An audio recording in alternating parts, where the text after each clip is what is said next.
ദൈവനാമത്തിന് മഹത്വം ഉണ്ടാകട്ടെ. ഒരു ബുധനാഴ്ച കൂടെ ദൈവവചനത്തിന് മുൻപാകെ ഇരിപ്പാൻ നമുക്ക് ലഭിച്ച ഭാഗ്യം, ദൈവത്തിൻ്റെ സ്നേഹം, ഇതോർത്ത് നമുക്ക് ദൈവത്തെ സ്തുതിക്കാം. കഴിഞ്ഞ 25-ാം തീയതി ലോകം മുഴുവൻ ക്രിസ്മസ് ആഘോഷിച്ചു. അനേകർ യേശുക്രിസ്തുവിനെ വിശ്വസിക്കുന്നില്ലെങ്കിലും യേശുക്രിസ്തു ഒരു ചരിത്ര പുരുഷനാണ്. ദൈവപുത്രൻ മനുഷ്യപുത്രനായി ഭൂമിയിലേക്ക് വന്നു. അത് ലോകം അംഗീകരിക്കുകയായി.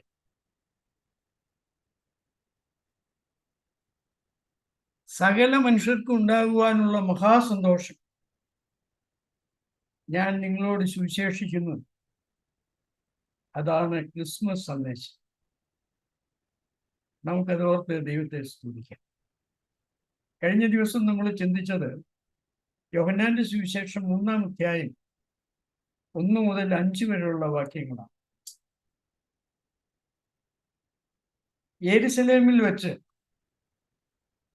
കർത്താവ് നിക്കോദീമോസുമായി സംസാരിക്കുന്നതാണ് വിഷയം. അവിടെ നമ്മൾ ചിന്തിച്ച കാര്യം,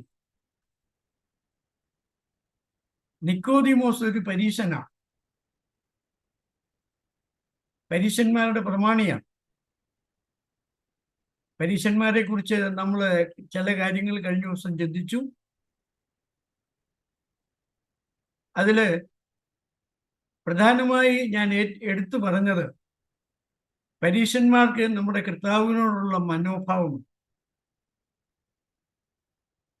വാക്കിൽ കൊടുക്കേണ്ടതിന് അവരൊരുങ്ങി പുറപ്പെട്ട് നടക്കുന്നവരാണ്. ഭക്തിയുടെ വേഷം ധരിച്ച് അതിൻ്റെ ശക്തിയെ ത്യജിക്കുന്നവരാണ് പരീശന്മാർ. രണ്ടാമത്, നിക്കോദീമോസ് കർത്താവിനെ കുറിച്ചൊരു വാക്ക് പറഞ്ഞു. നീ ചെയ്യുന്ന അടയാളങ്ങൾ ഞങ്ങൾ കണ്ടിട്ട്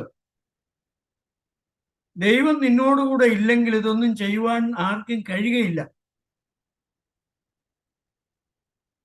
ഒരു ഭംഗിവാക്ക് പറഞ്ഞാണ് കർത്താവിനെ സമീപിക്കുന്നത്. നീ ചെയ്യുന്ന പ്രവൃത്തികൾ, യെരുശലേമിൽ കർത്താവ് പല അത്ഭുത പ്രവൃത്തികൾ ചെയ്തു, അതൊന്നും യോഹന്നാൻ രേഖപ്പെടുത്തിയിട്ടില്ല. ഇവർക്ക് ആ അത്ഭുത പ്രവൃത്തികൾ ഇവർക്കറിയാം. ഇവർ പറയാണ്, ദൈവം നിന്നോടുകൂടെ ഇല്ലെങ്കിൽ ഇതൊന്നും ചെയ്യാൻ ആർക്കും കഴിയുകയില്ല. അത്ഭുത പ്രവൃത്തികൾ കണ്ടിട്ട് യേശു ദൈവമാണ്, മശിഹയാണ് എന്ന് മനസ്സിലാക്കാനുള്ള മനസ്സ് അവർക്കില്ല. 2, രാത്രിയിലാണ് വന്നത്. അതിനെക്കുറിച്ച് പല അഭിപ്രായങ്ങളുണ്ട്. നമ്മളത് കഴിഞ്ഞ ദിവസം ചിന്തിച്ചതാണ്. ഒരുപക്ഷെ മറ്റു പരീശന്മാരെ ഭയപ്പെട്ടിട്ടായിരിക്കും ഇദ്ദേഹം രാത്രിയിൽ വന്നത്. പിന്നീട് നാം ചിന്തിച്ച വാക്ക്,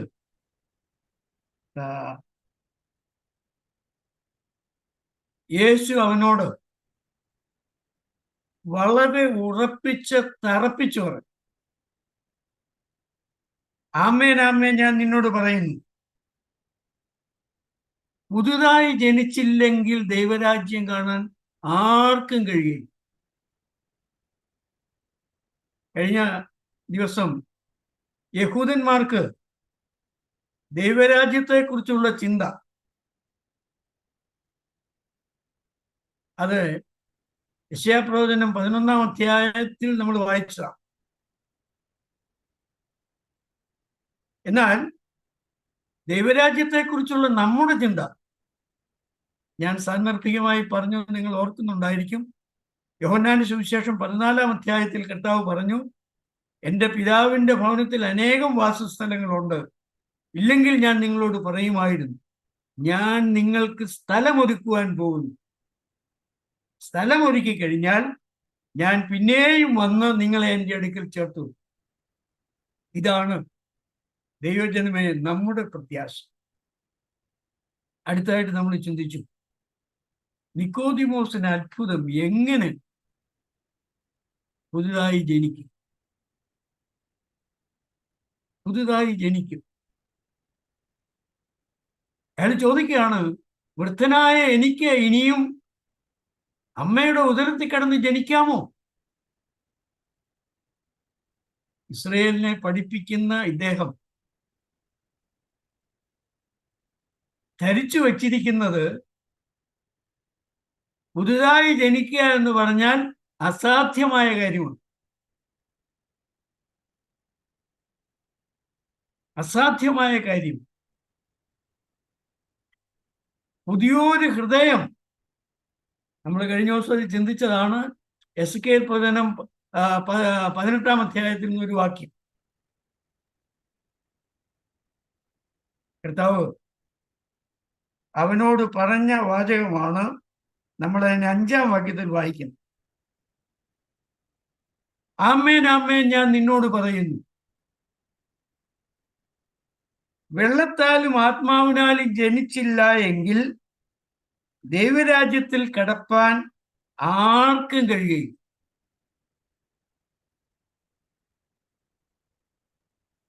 ക്രൈസ്തവ സമൂഹത്തിലെ ഒരു വിഭാഗം ആളുകൾ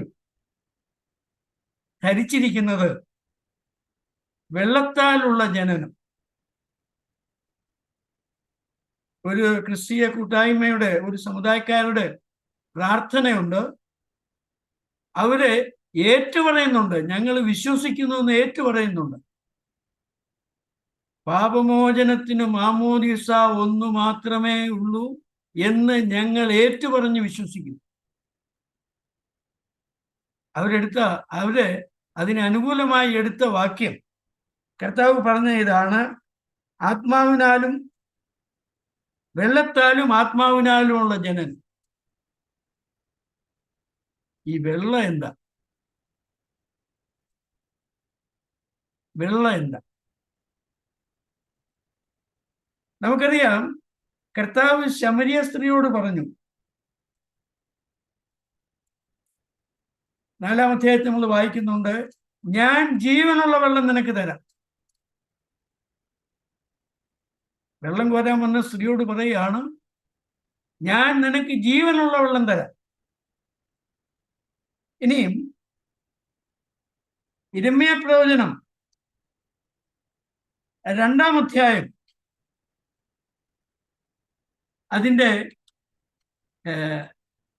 13-ാമത്തെ വാക്യം ആൻലി ഒന്ന് വായിച്ച്. Jeremiah chapter 2 verse 13. For my people have committed two evils. They have forsaken me, the fountain of living waters, and hewn themselves cisterns, broken cisterns that can hold no water. അവിടെ ശ്രദ്ധിക്കുക, ജീവജലത്തിന്റെ ഉറവയായ എന്നെ ഉപേക്ഷിച്ചു. ജീവജലത്തിന്റെ ഉറവയായ എന്നെ ഉപേക്ഷിച്ചു. അപ്പം ജീവജലത്തിന്റെ ഉറവയായ യഹോവയെ ഉപേക്ഷിച്ച് നിങ്ങൾ പൊട്ടക്കിണറിന് പുറകെ പോവുകയാണ്. ഈ ജലം എന്താണ്? നമുക്ക് പത്രോസിന്റെ 1-ാം ലേഖനം 1-ാം അധ്യായം അതിന്റെ 23-ാമത്തെ വാക്യം Hanley വായിക്കുന്നതായിരിക്കും. 1:23.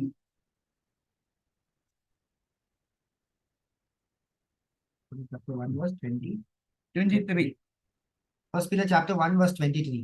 Having been born again, not of corruptible seed, but incorruptible, through the word of God which lives and abides forever. ജീവനുള്ളതും നിലനിൽക്കുന്നതുമായ ദൈവവചനത്താൽ, ജീവനുള്ളതും നിലനിൽക്കുന്നതുമായ ദൈവവചനത്താൽ. ഒരു കൂട്ടം ആളുകൾ പറയും അത് വേദപുസ്തകമാണ്, പഴയ നിയമവും പുതിയ നിയമവും ആണെന്ന് പറയും. ഞാൻ ഓർപ്പിക്കട്ടെ, പഴയ നിയമത്തിലും പുതിയ നിയമത്തിലും നിറഞ്ഞു നിൽക്കുന്ന വ്യക്തി ആരാണ്? അത് നമ്മുടെ കർത്താവായ യേശു ക്രിസ്തുവാണ്. പഴയ നിയമവും പുതിയ നിയമവും യേശു ക്രിസ്തുവിനെ മാറ്റി നിർത്തി നമുക്ക് ചിന്തിക്കാൻ ഒക്കില്ല. അത് നമ്മുടെ കർത്താവായ യേശു ക്രിസ്തുവാണ്, വചനം. യോഹന്നാന്റെ സുവിശേഷം 1-ാം അധ്യായത്തിൽ നമ്മൾ വായിക്കുന്നുണ്ട്, വചനം ജഡമായി തീർന്നു.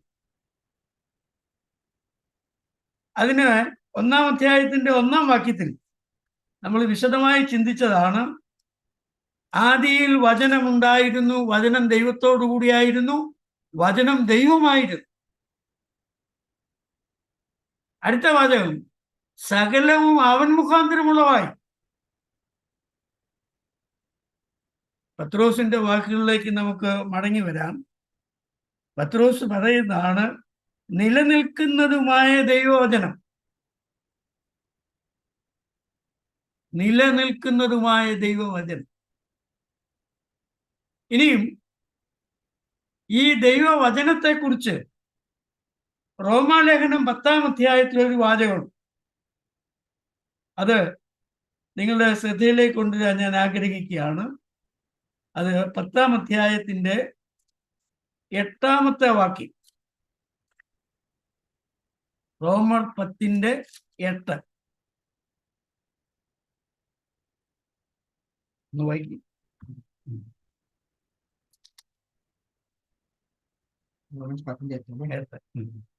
But what does it say? The word is near you, in your mouth and in your heart. That is the word of faith which we preach. ഈ 10-ാം അധ്യായത്തിന്റെ 8-ാം വാക്യം, വചനം നിനക്ക് സമീപമായി, നിന്റെ വായിലും നിന്റെ ഹൃദയത്തിലും ഇരിക്കുന്നു. അത് ഉദ്ധരണിയാണ്, കൊട്ടേഷനാണ്. ആവർത്തന പുസ്തകത്തിൽ നിന്ന് ഉദ്ധരണിയാണ്. ആ ഉദ്ധരണി പൗലോസ് കോട്ട് ചെയ്തിട്ട് പറയുകയാണ്,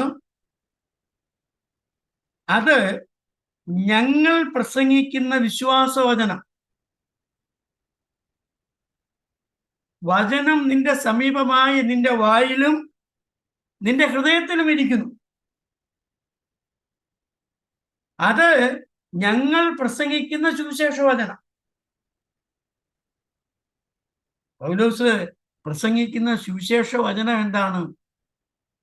ദാവീദിന്റെ സന്തതിയായി മരിച്ച് ഉയർത്തെഴുന്നേറ്റ ക്രിസ്തുവിനെ ഓർത്തുകൊള്ളുവീൻ, അതാണ് എൻ്റെ സുവിശേഷം. അതൊരു വ്യക്തിയെക്കുറിച്ചാണ്, ഒരു വ്യക്തിയെക്കുറിച്ചാണ് വചനം. നമുക്കറിയാം, അതിൻ്റെ താഴോട്ടുള്ള വാക്യങ്ങൾ വായിക്കുമ്പോൾ ഒരാൾ എങ്ങനെയാണ് രക്ഷിക്കപ്പെടുന്നത്. വേറൊരുത്തിൽ പറഞ്ഞാൽ, ഒരാൾ എങ്ങനെയാണ് വീണ്ടും ജനിക്കുന്നത്.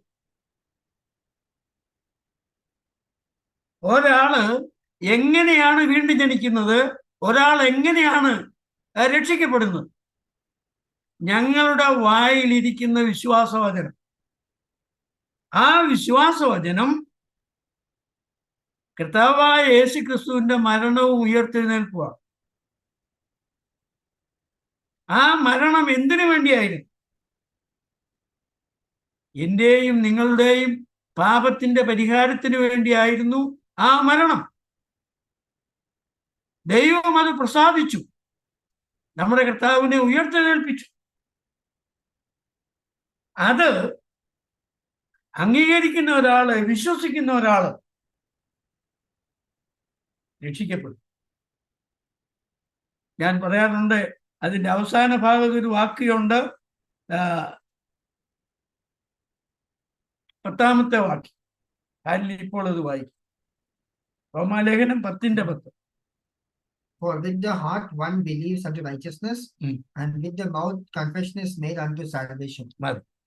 രക്ഷയ്ക്കായി ഏറ്റുപറയുകയും ചെയ്യുക. യേശുവിനെ ദൈവമായി സ്വീകരിച്ച് എന്റെ പാപത്തിന് വേണ്ടിയാണ് കാൽവറിയിലെ ക്രൂശിൽ മരിച്ചത്. ഞാൻ പാപിയാണ്. എന്നെ സഹായിക്കണം, എന്നെ അനുഗ്രഹിക്കണം എന്ന് പറഞ്ഞ് ആ പാദത്തിൽ വീണിട്ട് ഒരു പ്രതിജ്ഞ ചെയ്യണം. ഇന്നു മുതൽ യേശു മാത്രമാണ് എൻ്റെ ദൈവം. യേശു മാത്രമാണ് എൻ്റെ ദൈവം. അത് പ്രതിജ്ഞ ചെയ്യുമ്പോൾ യോഹന്നാന്റെ സുവിശേഷം 3-ാം അധ്യായത്തിന്റെ 5-ാം വാക്യം എന്താ അവിടെ നമ്മൾ വായിച്ചത്?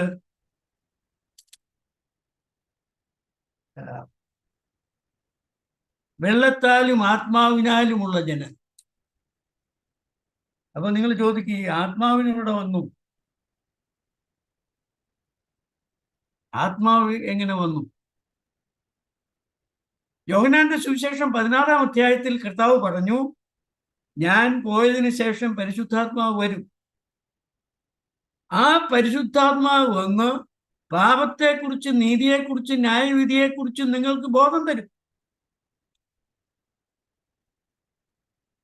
പരിശുദ്ധാത്മാവ് സുവിശേഷം പ്രസംഗിക്കുമ്പോൾ, കർത്താവിന്റെ മരണം ആ കാര്യം പ്രസംഗിക്കുമ്പോൾ ഹൃദയത്തിൽ പ്രവർത്തിച്ച് ഇതാണ് രക്ഷയുടെ വഴി എന്ന് നിങ്ങളെ ബോധ്യപ്പെടുത്തും. ബോധ്യപ്പെടുത്തുമ്പോൾ എന്ത് ചെയ്യണം?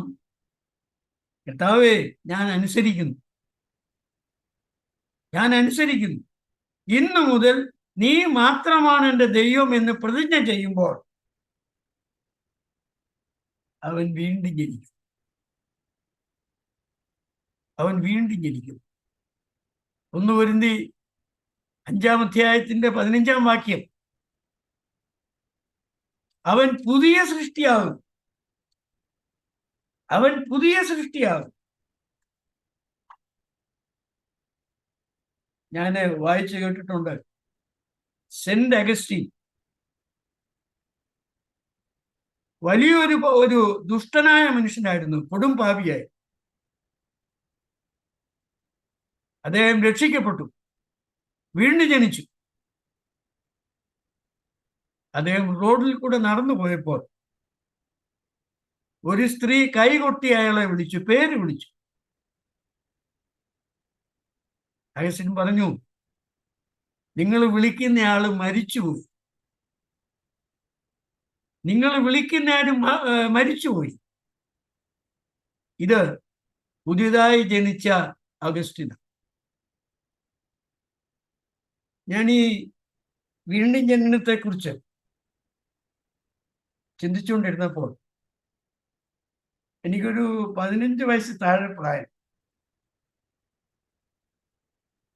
ഞങ്ങളുടെ നാട്ടിലൊരു സംഭവം ഉണ്ടായി. ചുറ്റുപാടുമുള്ള പ്രദേശങ്ങളിലൊക്കെ സുവിശേഷം അറിയിക്കുന്ന ഒരു കാലഘട്ടമായി. അതിന് നേതൃത്വം കൊടുത്ത ആളാണ് പരേതനായ KK ചാക്കോ. കുറിയാച്ചൻ എന്ന് ഞങ്ങൾ വിളിക്കും, അപ്പച്ചൻ എന്ന് ഞങ്ങൾ വിളിക്കും. അന്ന് ഒറവയ്ക്കൽ കവലയ്ക്ക് സമീപം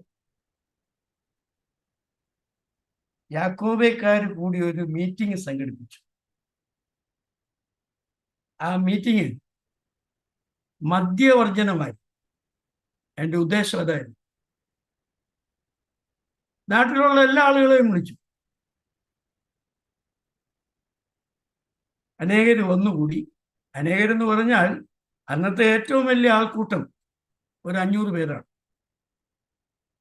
ഒറവയ്ക്കൽ കവലയ്ക്കടുത്ത് ഒരു തെങ്ങൻ പുരയിടത്തിൽ ആ മീറ്റിംഗ് നടന്നു. അച്ഛൻ പ്രസംഗിക്കാൻ തയ്യാറായി വന്നു. ഒരു പാട്ട് പാടും. ആ പാട്ട് പാടാൻ KK ചാക്കോയ്ക്ക് അവസരം കിട്ടി. അദ്ദേഹം എഴുന്നേറ്റ് നിന്നു. സൈമൺ സാർ എഴുതിയ ഒരു പാട്ട്, നിങ്ങൾക്ക് അറിയാവുന്ന പാട്ടാണ്.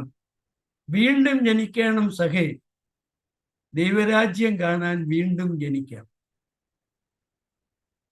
അതിൻ്റെ അടുത്ത സ്റ്റാൻസ, ഭക്തനായി എന്നാലും പ്രാർത്ഥന ചെയ്താലും നിത്യവും വേദങ്ങൾ പഠിച്ചാലും നീ വീണ്ടും ജനിക്കും. ഞാൻ ഇന്ന് ഓർക്കുകയാണ്, ആ സദസ്സ് നിശബ്ദമായി ഈ പാട്ട് കേട്ട് കോരിത്തരിച്ചിരുന്നു.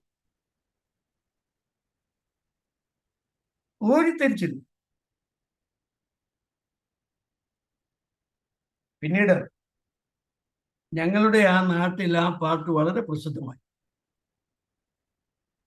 വിശ്വാസികൾ മാത്രമല്ല, എല്ലാ സമൂഹക്കാരും ആ പാട്ട് പാടിയതായിട്ട് ഞാൻ ഓർക്കുന്നു. വാസ്തവമായി അദ്ദേഹം ആ പാട്ട് പാടിയപ്പോൾ ദൈവത്തിന്റെ ആത്മാവിന്റെ പ്രവർത്തനം അവിടെ ഉണ്ടായി. അതെന്താണെന്ന് അടുത്ത വാക്യത്തിൽ നമുക്ക് ചിന്തിക്കാനായിട്ട് കഴിയും. ഇവിടെ നോക്കുക, ജനിച്ചില്ല എങ്കിൽ ദൈവരാജ്യത്തിൽ കിടപ്പാൻ ആർക്കും കഴിയുകയില്ല. കർത്താവ് പറഞ്ഞ 6-ാമത്തെ വാക്യത്തിൽ നമ്മൾ വായിക്കുന്നത്, ജഡത്താൽ ജനിച്ചത് ജഡമാകും. ജഡത്താൽ ജനിച്ചത് ജഡമാകും. ഇതിന്റെ വിശദീകരണം 1-ാം അധ്യായത്തിന്റെ, യോഹന്നാന്റെ സുവിശേഷം 1-ാം അധ്യായത്തിന്റെ 13-ാം വാക്യത്തിലുണ്ട്.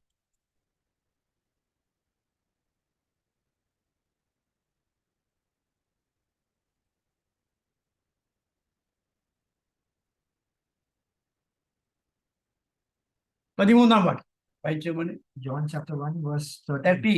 Who are born not of blood, nor of the will of the flesh, nor of the will of man, but of God. ഈ വീണ്ടും ജനിച്ചവർ, അവരുടെ പ്രത്യേകത, അവർ രക്തത്തിൽ നിന്നല്ല, ജഡത്തിന്റെ ഇഷ്ടത്താലല്ല, പുരുഷന്റെ ഇഷ്ടത്താലുമല്ല, ദൈവത്തിൽ നിന്നത്രേ ജനിച്ചത്. വീണ്ടും ജനിച്ചവർ, അവർ ദൈവത്തിൽ നിന്നാണ് ജനിച്ചിരിക്കുന്നത്. ഓർപ്പിക്കട്ടെ, 2 ജനനം. ഒന്ന്, ആദാമിൽ നിന്ന് ജനിക്കുന്ന ഒരു കൂട്ടം. നമ്മളൊക്കെ അങ്ങനെ ജനിച്ചു വന്നവരാ. എന്നാൽ യേശുക്രിസ്തുവിനെ മനസ്സിലാക്കി കഴിയുമ്പോൾ നാം വീണ്ടും ജനിച്ചവരായി. എങ്ങനെ? ഞാൻ ആദ്യം ഓർപ്പിച്ചതുപോലെ, സുവിശേഷം വിശ്വസിച്ചു, സ്വർഗത്തിലെ ദൈവം നമ്മെ അംഗീകരിച്ചു, നമ്മെ ദൈവമക്കളാക്കി തീർത്തു. കൊരിന്ത്യർക്ക് എഴുതിയ 2-ാം ലേഖനം 5-ാം അധ്യായത്തിൽ അവർ പുതിയ സൃഷ്ടിയായി തീർന്നു. ഓർപ്പിക്കട്ടെ, യേശുവിനെ ദൈവവും കർത്താവുമായി സ്വീകരിച്ച് യേശു ക്രിസ്തുവിനോട് ആ പ്രതിജ്ഞ ചെയ്തില്ലെങ്കിൽ നാം ജഡികരാണ്. ആദാമിൽ നിന്ന് നമുക്ക് പൈതൃകമായി കിട്ടിയ എല്ലാ അവകാശങ്ങളും നമുക്കുണ്ട്. എന്നാൽ ദൈവരാജ്യം കാണാൻ കഴിയും. കർത്താവ് പറഞ്ഞു, ആമേൻ ആമേൻ, ഞാൻ നിന്നോട് പറയുന്നു, വീണ്ടും ജനിച്ചില്ലെങ്കിൽ നീ ദൈവരാജ്യം കാണും. എങ്ങനെയാ വീണ്ടും ജനിക്കുന്നത്? ദൈവത്തിന്റെ ആത്മാവിനാൽ. യേശു ക്രിസ്തുവിന്റെ മരണ പുനരുത്ഥാനം അത് എനിക്ക് വേണ്ടിയാണ്. ഞാനിത് അംഗീകരിച്ച്, പാപിയാണെന്ന് അംഗീകരിച്ച് യേശുവിന്റെ കാൽക്കൽ വീഴുമ്പോൾ അവൻ നമ്മെ വീണ്ടും പുതിയ സൃഷ്ടികളാക്കി മാറ്റി. നിക്കോദിമോസിനോട് ഈ കാര്യം പറഞ്ഞു. ആത്മാവിനാൽ ജനിച്ചത് ആത്മാവാകുന്നു. 7-ാം വാക്യം, നിങ്ങൾ പുതുതായി ജനിക്കണമെന്ന് ഞാൻ നിന്നോട് പറയുകയാൽ ആശ്ചര്യപ്പെടരുത്. അതിന്റെ അർത്ഥം ഞാൻ മനസ്സിലാക്കിയത്, ഇതുവരെ ഈ മനുഷ്യൻ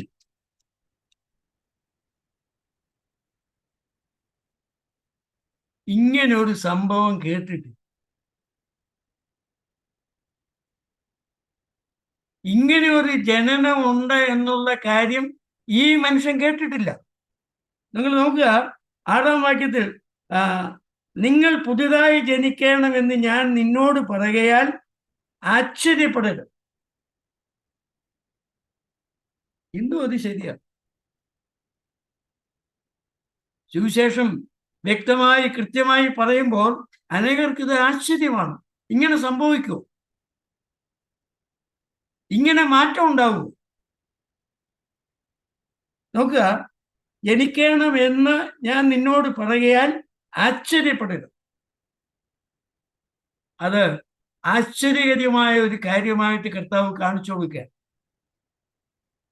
7-ാം വാക്യത്തിലേക്ക് 8-ാം വാക്യത്തിലേക്ക് നിങ്ങളുടെ ശ്രദ്ധ തിരിക്കാൻ ഞാൻ ആഗ്രഹിക്കുന്നു. കാറ്റ് ഇഷ്ടമുള്ളിടത്ത് ഊതുന്നു, അതിൻ്റെ ശബ്ദം നീ കേൾക്കുന്നു, എങ്കിലും അത് എവിടെ നിന്ന് വരുന്നു എന്നും എവിടേക്ക് പോകുന്നു എന്നും അറിയുന്നു. ഇത് വാസ്തവമായി ആത്മാവിൻ്റെ പ്രവർത്തനം, ദൈവത്തിൻ്റെ ആത്മാവിൻ്റെ പ്രവർത്തനം. ദൈവത്തിൻ്റെ ആത്മാവിനെ ദൈവം കാറ്റിനോട് ഉപമിക്കുക.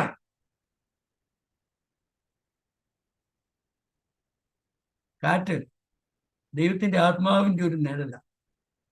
അതെവിടെ നിന്ന് വരുന്നു, എവിടേക്ക് പോകുന്നു,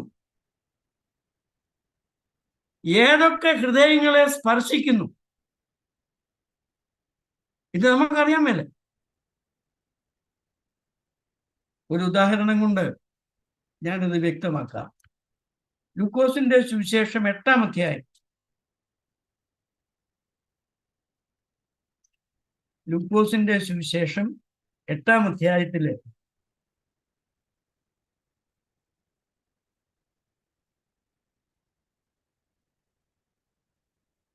45 മുതലുള്ള വാക്യങ്ങൾ ശ്രദ്ധിക്കുക.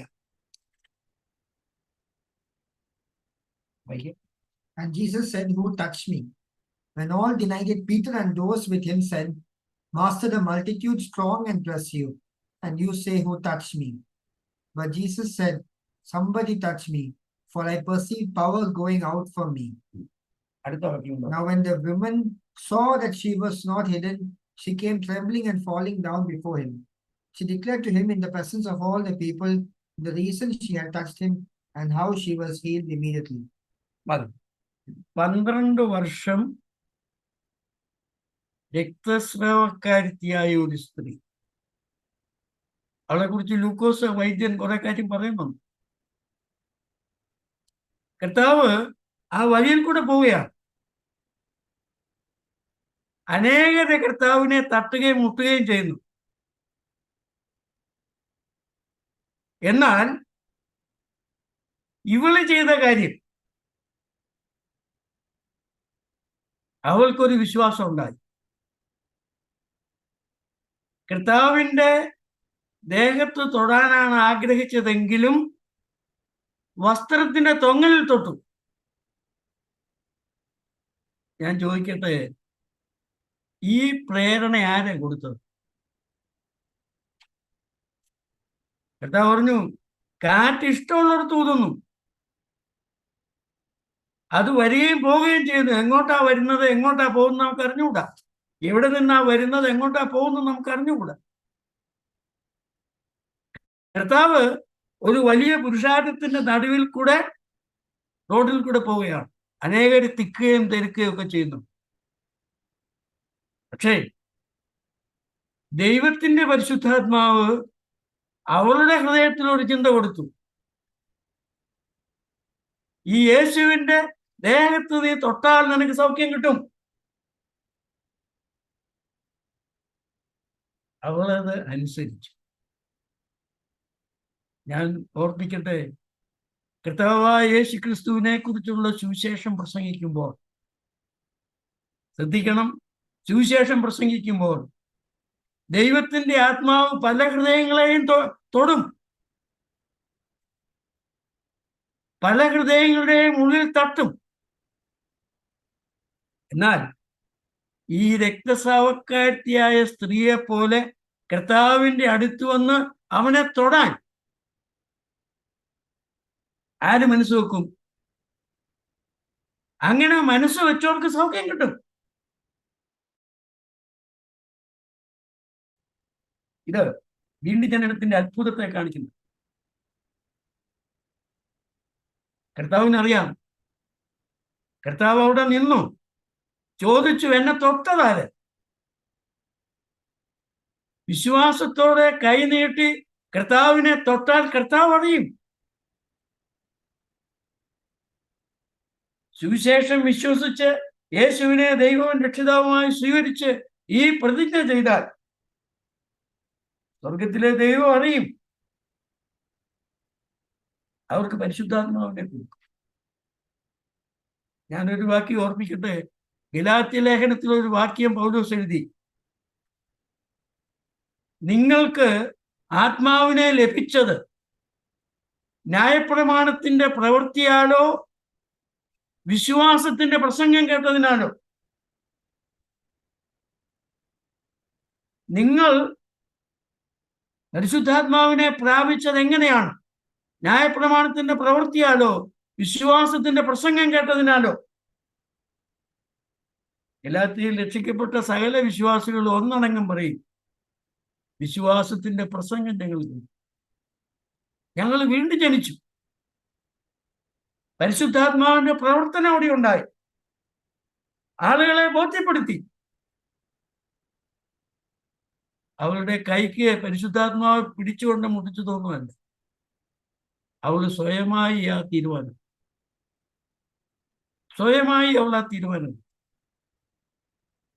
അവിടെ നാം വായിക്കുന്നുണ്ട്, ബാധ ഒഴിഞ്ഞ് സ്വസ്ഥയായി അവൾ ജീവിച്ചു. വീണ്ടും ജനനം അനുഗ്രഹത്തിന്റെയും നന്മയുടെയും ഒന്നാമത്തെ പടിയാണ്. ഞാൻ പറയട്ടെ, ഈ ഭൂമിയിൽ സ്വസ്ഥമായി ജീവിക്കുവാൻ നമ്മെ സഹായിക്കുന്ന കാര്യം, ഏക കാര്യം വീണ്ടും ജനിക്കുക എന്ന്. ആ വീണ്ടും ജനനം വെള്ളത്താലും ആത്മാവിലും. നിക്കോദിമോസിന് ഇത് മനസ്സിലായില്ല. നമുക്ക് അടുത്ത വാക്യത്തിലേക്ക് തിരിയാം.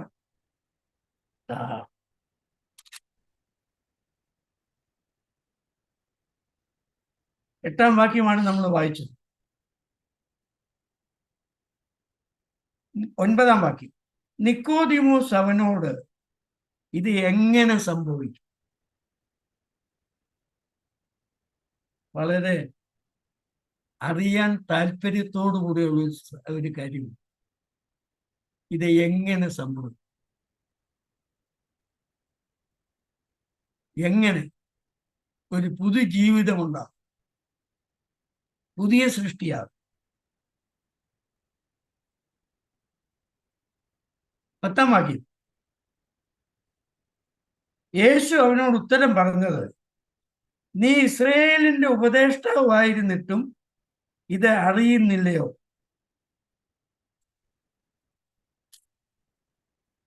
നീ ഇസ്രായേലിന്റെ ഉപദേഷ്ടാവായി ഇരുന്നിട്ടും ഇത് അറിയുന്നില്ലേ?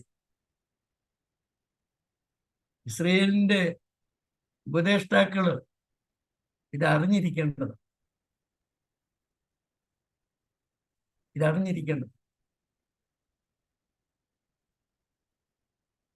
ലംഘനം ക്ഷമിച്ചും പാപം മറച്ചും കിട്ടിയ മനുഷ്യൻ ഭാഗ്യവാൻ. നമ്മൾ സങ്കീർത്തനത്തിൽ വായിക്കുന്നു, ഈ ലംഘനം ക്ഷമിച്ചു, പാപം മറച്ചു. ആര് ക്ഷമിക്കണം? ആര് മറക്കണം?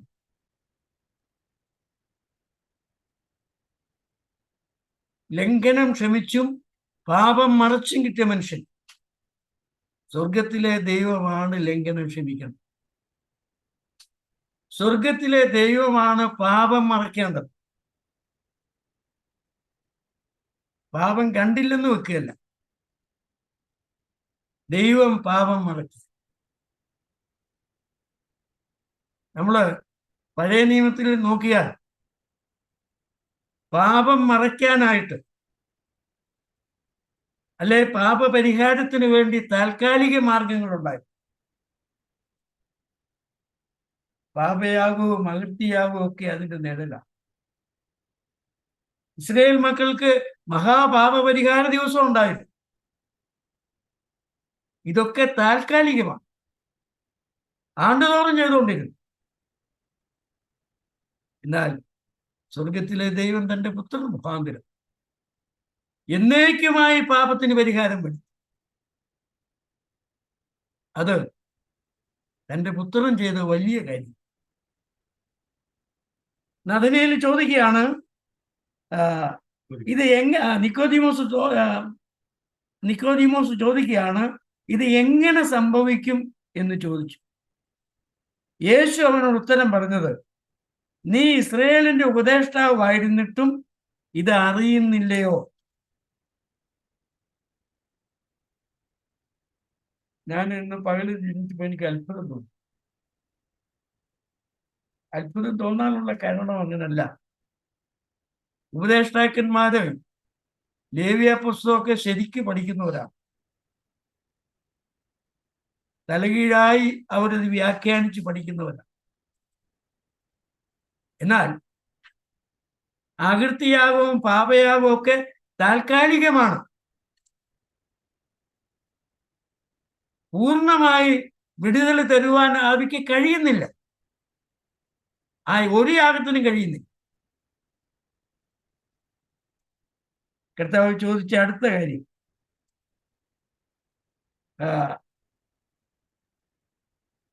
11-ാം വാക്യം, ആമേൻ ആമേൻ ഞാൻ നിന്നോട് പറയുന്നു, ഞങ്ങൾ അറിയുന്നത് പ്രസ്താവിക്കുകയും കണ്ടത് സാക്ഷീകരിക്കുകയും ചെയ്യുന്നു. ഞങ്ങളുടെ സാക്ഷ്യം നിങ്ങൾ കൈക്കൊള്ളുന്നില്ലതാനും. നോക്കുക, ആമേൻ ആമേൻ ഞാൻ നിന്നോട് പറയുന്നു. ആമേൻ ആമേൻ എന്നുള്ള വാക്ക് പിന്നെയും വരുന്നു. ഞങ്ങൾ അറിയുന്നത് പ്രസ്താവിക്കുകയും കണ്ടത് സാക്ഷീകരിക്കുകയും ചെയ്യുന്നു. ഈ ഞങ്ങൾ ആരാ? ഈ സാക്ഷ്യം പറയുന്നത് ഞങ്ങളാരാ? നമുക്കറിയാം, യോഹന്നാൻ സ്നാപകൻ കർത്താവിനെ ചൂണ്ടിക്കാണിച്ചു. യോഹന്നാൻ സ്നാപകൻ കർത്താവിനെ ചൂണ്ടിക്കാണിച്ചു. ആ സാക്ഷ്യം, അവന്റെ പിന്നാലെ വന്ന കർത്താവ് ആ കാര്യം ചൂണ്ടിക്കാണിച്ചു. അവര് വിശ്വസിച്ചോ?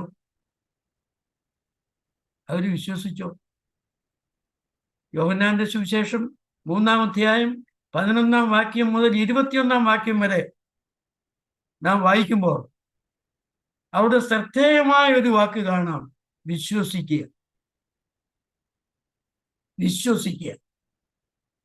എനിക്ക് തോന്നുന്നത് 7 പ്രാവശ്യം ആ വാക്ക് വരുന്നു.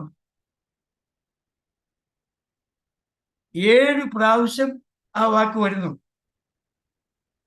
ഇനിയും അതിൻ്റെ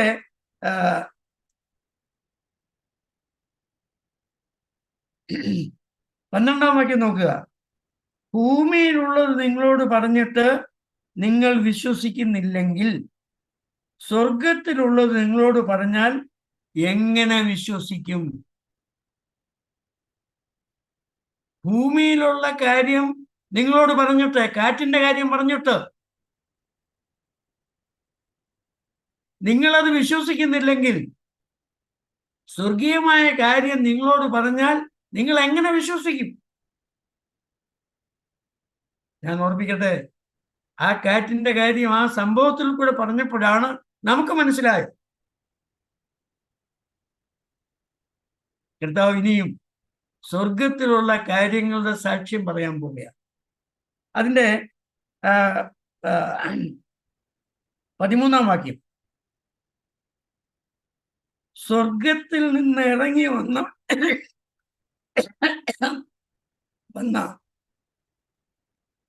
വന്നവനായി സ്വർഗത്തിൽ ഇരിക്കുന്നവനായ മനുഷ്യപുത്രനല്ലാതെ ആരും സ്വർഗത്തിൽ കയറി. വാക്യം വായിച്ച് 13.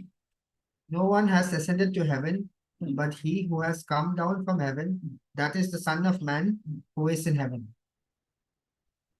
മനുഷ്യപുത്രൻ, സൺ ഓഫ് മാൻ, മനുഷ്യപുത്രൻ. മനുഷ്യപുത്രന്റെ 2 യോഗ്യതകളോട് പറയുക. സ്വർഗത്തിൽ നിന്ന് ഇറങ്ങി വന്നു, സ്വർഗത്തിൽ കയറിപ്പോയി. ഞാൻ ഈ വാക്കുകൾ ഇന്ന് ഓർത്ത് വളരെ അത്ഭുതപ്പെട്ടു. ലോകത്തിൽ ഒരാൾക്കും ഇത് അവകാശപ്പെടാൻ നിർവാഹമില്ല. ഇതുവരെ ആരും ഇത് അവകാശപ്പെട്ടിട്ടില്ല. വലിയ തത്വങ്ങളൊക്കെ പറയും, സ്വർഗീയ കാര്യങ്ങളൊക്കെ പറയും. സ്വർഗീയ കാര്യമാണോ ഇല്ലെന്ന് എനിക്കറിഞ്ഞുകൂടാ.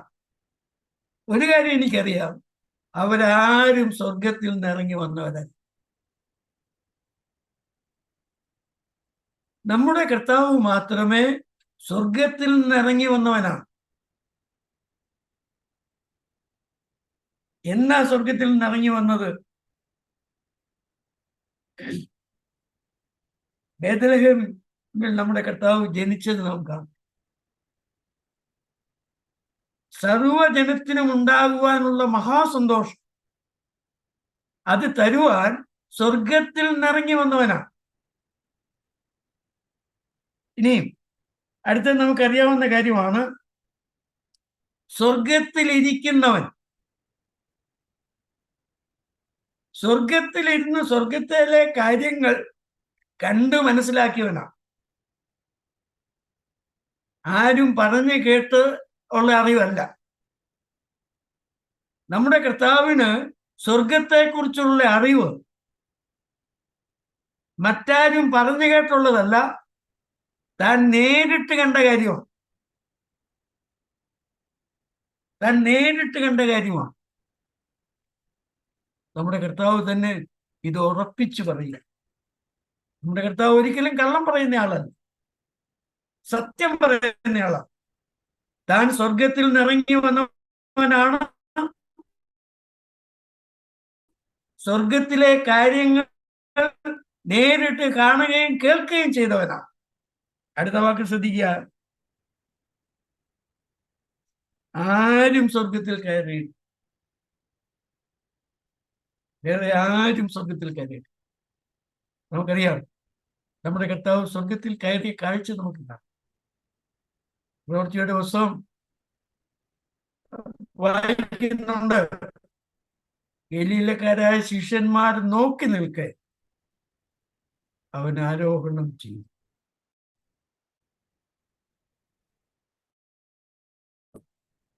അവർ നോക്കി നിൽക്കെ കർത്താവ് ആരോഹണം ചെയ്തു, കയറിപ്പോയി.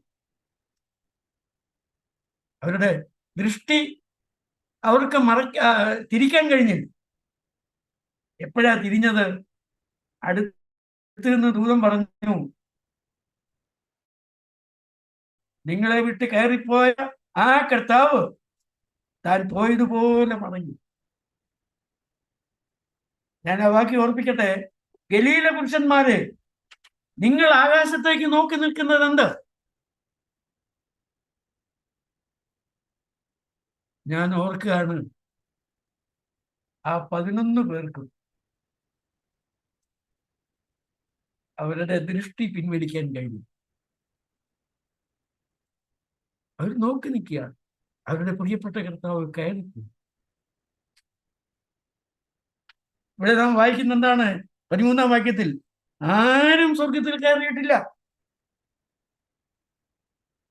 ഞാൻ ഓർമ്മിക്കട്ടെ, സ്വർഗത്തെക്കുറിച്ചും നരകത്തെക്കുറിച്ചും മനുഷ്യന്റെ ജീവിതത്തിന്റെ അവസാനത്തെക്കുറിച്ചും മനുഷ്യന്റെ ഭാവിയെക്കുറിച്ചും എല്ലാം കൃത്യമായി അറിയാവുന്നയാള്, കൃത്യമായി ധാരണയുള്ളയാൾ.